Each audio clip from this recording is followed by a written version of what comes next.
तर मुंबईच्या माजी महापौर पेडणेकरांनी हनुमानाचं दर्शन घेतलेलं आहे।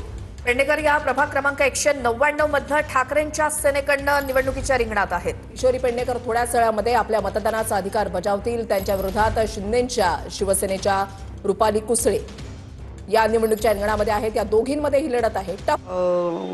दिलेली एक साथ आहे ती पुन्हा आम्ही एकत्र साथीने काम करतोय का ते आहे।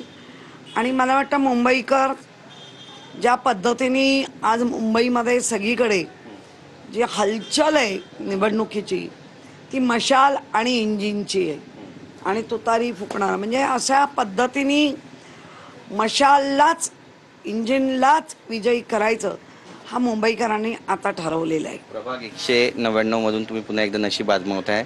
जनता तुमच्या सोबत पुन्हा एकदा उभी राहील आणि असंख्य बहुमतानं तुम्हाला या ठिकाणी विजयी करेल असा विश्वास आहे। नक्कीच बहुमताने विजयी होऊच।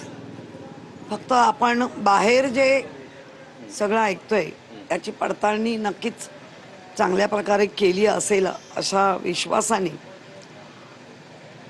जे आपण आपलं सामर्थ्य म्हणतो आध्यात्मिक सामर्थ्य ते सगळं बरोबर घेऊन लोकांचे आशीर्वाद बरोबर घेऊन केलेल्या कामांच्या पुंजीवर आम्ही लोकांसमोर जातोय। नक्कीच भगवा ब्रिगेड भगवा गार्ड जे त्यांची पण तैनाती करण्यात येते। दुबार मतदारांचा सगळ्यात मोठा विषय आपण पाहिलं की काल चेंबूरमध्ये सुद्धा अशाच पद्धतीनं धुमश्चक्री पाहायला मिळाली आणि त्या ठिकाणी एक इसम आतमध्ये शिरला होता पोलिंग बूथच्या आत। पोलिसांनी त्याला ताब्यात घेतले। या सगळ्या घटनांकडे कसं पाहता? हा गुंडगिरी राज हा आत्ता ह्या 3-4 वर्षापूर्वी आला ना। तर एवढी गुंडगिरी राज इलेक्शनला फक्त बिहार आणि UPलाच बघत होतो, पण आता मुंबईत महाराष्ट्र मुंबई पण त्या लोकांनी त्या वृत्तीने काबीज केली आहे। पण आम्ही जशाक तसं उत्तर देऊ। दादरपासून माझगावपर्यंत निर्णायक 40 जागा आहेत शिवसेना